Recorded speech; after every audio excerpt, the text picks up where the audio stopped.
السلام عليكم، يا هلا يا هلا. كيفكن؟ كيف صحتكن؟ طمنوني عنكن، شو أخباركن؟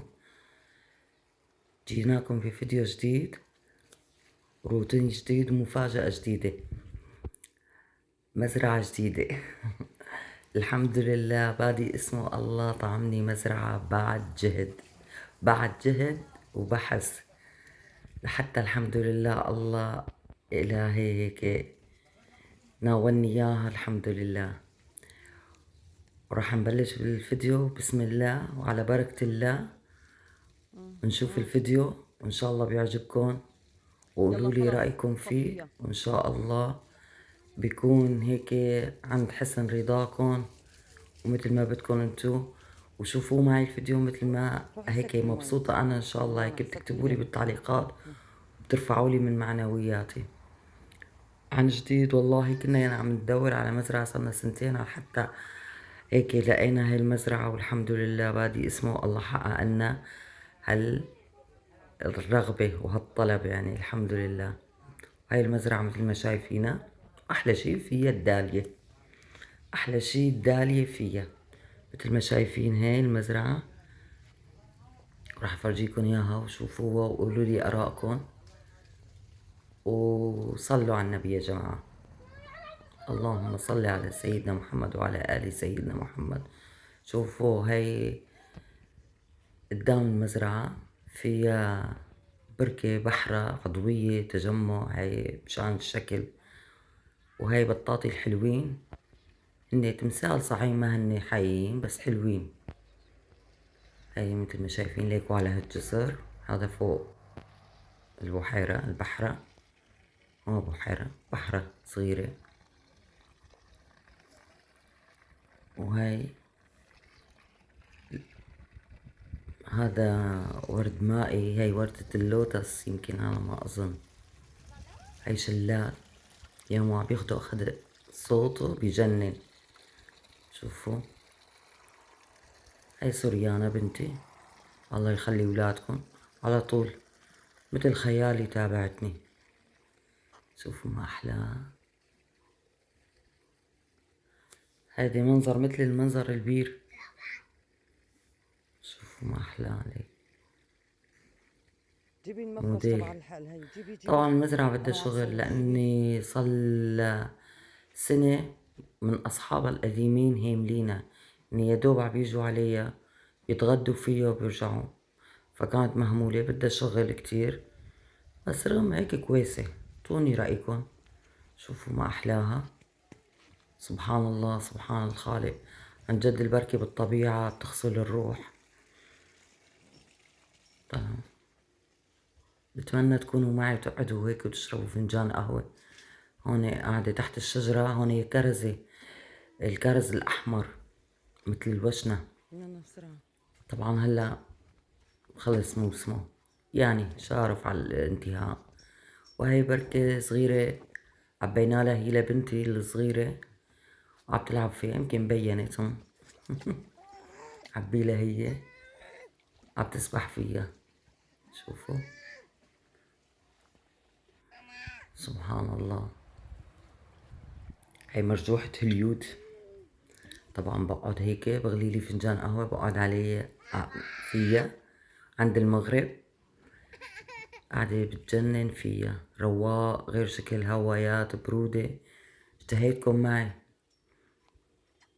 روحوا الله يطعمكم مثل ما الله طعمني، ويناولكم مرادكم وكل شي بتشتهوه يا رب. هذا البيت مقابله، بدها شغل. هون حرثنا العشب، على قولة الحكي بالعامية حلقنا للعشب، بس ما بعرف ليش اصفرت. اكتبولي على واللي بيعرف فيها يقلي. في عندي بدار عشب بس ما بعرف انه ببدروا هلا ولا لا. هاي اول ما بدخل بالبيت هون، سبحان الخالق. هون عند المشوى، عند بيت العصافير. هون يمكن اطفي، راح اجيكم بالفيديو اطفي قطفت ورق عنب وحصرهم، قطفتهم وانجاص، راح افرجيكم اياه كله. هاي دخلنا على الغرفة، هاي غرفة من جوا، شوفوا ما احلاها، شو حلوة. اعطوني رأيكم، اكتبوا لي بالتعليق. انا شايفتها حلوة والله، كتير حلوة، ما ناقصة شي ابدا ابدا. هاي الشاشة ولادي بيركين طبعا عم بيلعبوا على البلاي ستيشن، على اساس قال منجيبهم على الحديقة يغيروا جو. جابوا لي على الحديقة كمان بلاي ستيشن، بلاي ستيشن في البيت وبلاي ستيشن بالمزرعة.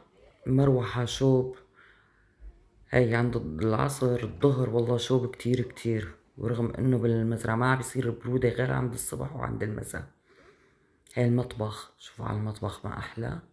هذا المطبخ بالمزرعة، شوفوا ما احلى. فيها الحمد لله كل شي، ما بينقصها ولا شي. بس فيها طبعا بعض الشغلات، فيها توابل، فيها علب ناقصني بدي زودهم. يعني في إسا شغلات كتيرة بدي اجيب لها اياهم، بس هن صغار يعني ما هن كبار.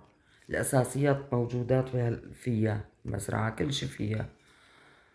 هون جيت بدي اقطف ورق عنب، على قد ما فرحانة بالدالية بدي اقطف ورق عنب، بدي احطه بالفريزر، بدي اشيله. قلت كل ما اجيت بعمل لي قطفة منها، يعني كنت اول اجيب بالقطار ميز كليتنا نحن الموجودين باوروبا، طبعا ما في شي فريش. هلا عن جديد صرنا نعمل مزارع ويصير عنا هيك شغلات. بتصدقوا بتآمنوا بالله صار لي يمكن 10 سنين ماني ماسكة هيك بإيدي هيك الشغلات وقاطفتها أو شي، قولوا أكتر شي 15 سنة. ايه فهلا شعوري لا يوصف.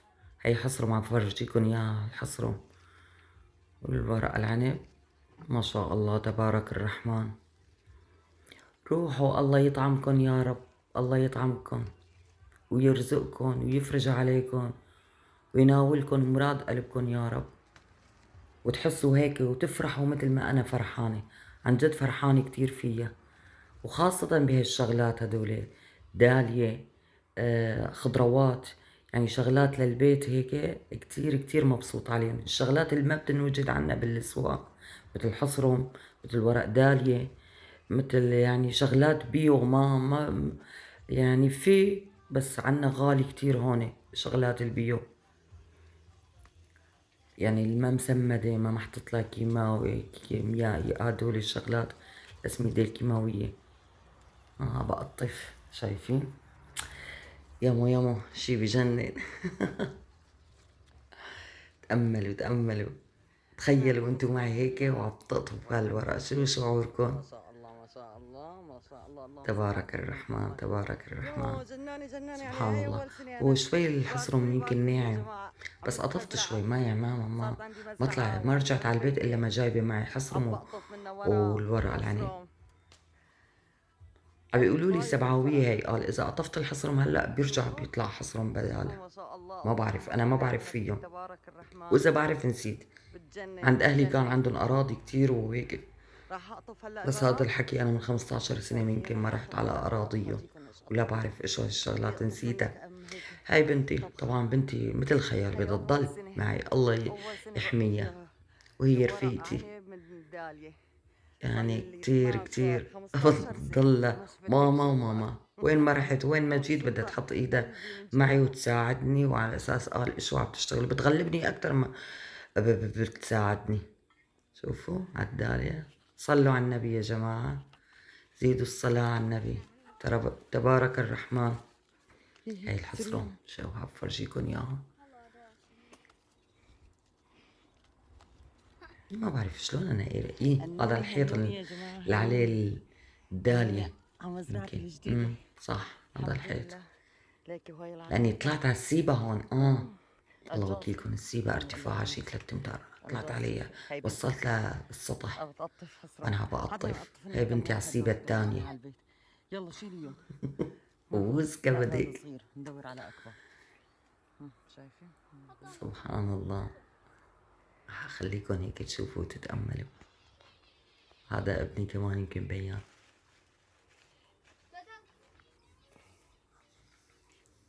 وهي قطفت الورق العنب، شوفوا هاي ورق العنب. قطفتها، يمكن بيطلعوا لهم جماعة طبخة، قولوا لي ما عليه. في منه صغير وفي كل منه ما كبير، جيت هلا ما عليها بعرف شو. بقطف منها شوي، ايش ما شو طلع اول منها شي هاي منيح. ورقة بس عشان كبيرة هيك وفي قبل منه قلبي. كبير. شو بدي احط صار لي له؟ 10 كله سنين هون ثواب ما ولا اكلت ورق لانه عنب شوي كانت فريش. مهمولة المزرعة. بدي احطهم وهي بالفريزر. هلا عن جديد مستلمينها. ايه هدول هن. امونهم عشان هيك ايه ايمت معقول ما شيء. هي خطر على بالي اطلع منهم هيك استمتع منهم، لاني هلا ما رح يلا اطبخهم. بدنا ناخذهم على البيت من ونطبخ. فترة اسبوع كنت عاملة طبخة يبرق. سبحان الله. وهي عم بقطف حصرة. جوزي جاب لي، ابو احمد جاب لي الجاط، قال لي اقطف لي حصرة، فساعدني فيه. قصد هيك. ساعدني فيه شوي. يا ربي شي جيت بجنن. بدي اقطفه بايدي ما هي صعب اول سنه ينقطف. هيك ما طولن. فصحت لها لبنتي قلت لها جيبي بس ما لي كمان مقص. ما شو اسمه ما خشنات. ناخذ لنا كم واحد. يلا ونرجع. ايه تلززي تلززي هذا تلززي نايم بأطفالهم. لا لا. مبسوطة يمكن هلا لو سمعكم صوتي، ولو ما خايفيتوا لصوتي يمكن تقولوا شو هالهبلة، شو شبه، شو صاير معها، شي بدندن، شي بغني، شي ما بعرف ايش بحكي، ما بعرف. مبسوطة هيك عندي شعور. هون جبت المقص جهاد عبا قصة بركة مليانة. لاني ما بعيني نقطفوا معي. وهاي بنتي ما بس اوه واو شو بين مش شوب، ما تواخذونا مرقت. هاي الحصرة قطفت منه كم عنقود، هي عندي راح عصافير احطهم بالفريزر كمان، مشكلين قشور وقت هون بدي ما منهم بطلعه بخلطه على الخلاط. هيك خطر على بالي، يعني ما رح ينقصروا يطلعوا قنينة، ما بيستاهلوا. هيجينا هون على عندي بيت للعصافير، عندي عصافير. يتحركوا. شوفوا هالعصافير، ما بعرف عم بفوكس عم بقرب ما عم توضح الصورة. يا حذركم كم عصفور. نحن وقت اللي اخذنا المزرعة البارك، وقت اللي اخذناه ما شاء الله اخذنا معه هدول العصافير، هن تركوا لنا اياهم، قالوا لنا هدول كيشنج هدية. ما ببينوا ما ببينوا. فاحذروا كم عصفور موجود وشو نوعهم، قولوا لي شو اسمهم، بس يمكن ما واضحين كتير عليكم، ما بعرف اذا هلا بيبينوا بيوضحوا. شي نهار بدي افوت لجوات البيت واصور لكم اياهم، بجننوا اسم.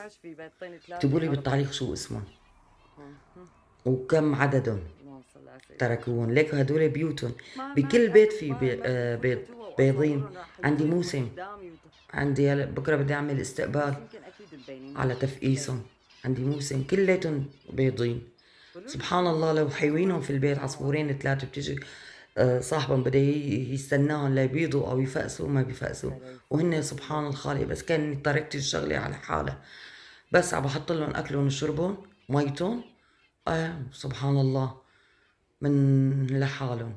بيت دخلت حطيت لهم اكل ومي، فطلعت بقلب البيوت الصغار هدول البيوت، ما شاء الله ما شاء الله العدد فوق 10 بيضات يمكن العدد. عندي موسم. وهلا جيت هيك بدي اروق، غليت لي فنجان قهوة، حطيت القهوة وانا كأني القهوة حطيتها على مكان عالي. صح كانت فوق الميكروويف، حط الغاز فوق الميكروويف لاني كنت عم بنظف المطبخ وصورت لقطة القهوة هون، فكان الغاز فوق الميكروويف. هاي عم لقم القهوة. انا بحب القهوة تقيلة وإلها وش، اذا ما كانت هيك ما بشربها. انا من عشاق القهوة بس ما بتهنى فيها غير هيك. وهلا يمكن تقولوا ليش ما حاطة بمطربة بعلبة القهوة. ما قلت لكم هسه جديد المزرعة، في شغلات هسه نواقص، في شي هسه بدي اجيبه مثل العلب وهدول سكر وقهوة وملح، هدول فيها توابل بس انا بدي اكمل ارجع اكمل النقص الموجود فيها. هاي عم بغلي القهوة. شوفوا سبحان الله، فنجان قهوة بشهي. هلا والله اشتهيت على فنجان القهوة. انا وعم بسجل لكم الصوت. هي نزلت الغاز من على الميكروويف، حطيته على البلاط على المرمرة.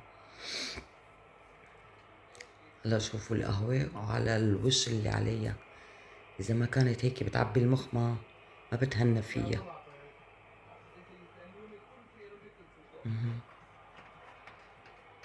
شوف سبحان الله. صلوا على النبي يا جماعة، صلوا على النبي، زيدوا الصلاة على النبي. الله يفرج علينا وعليكم وعلى أمة محمد يا رب، والله يناولكم مثل ما الله ناولني. الحمد لله على العطاء ورضاه، الحمد لله على الرضا، الحمد لله. لا تفوري إياه إلك بالعادة. أنا سبحان الله ما بتهنى إلا أفور القهوة على الغاز هيك بلا ما تفور. هلا شوف شلون بدها تفور، إذا ما فورتها ما بتهنى.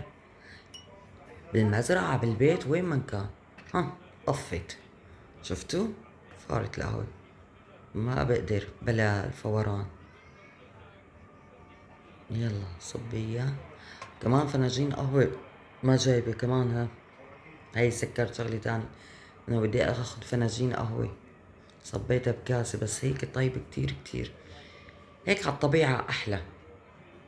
شوفوا هاي الوش القهوة.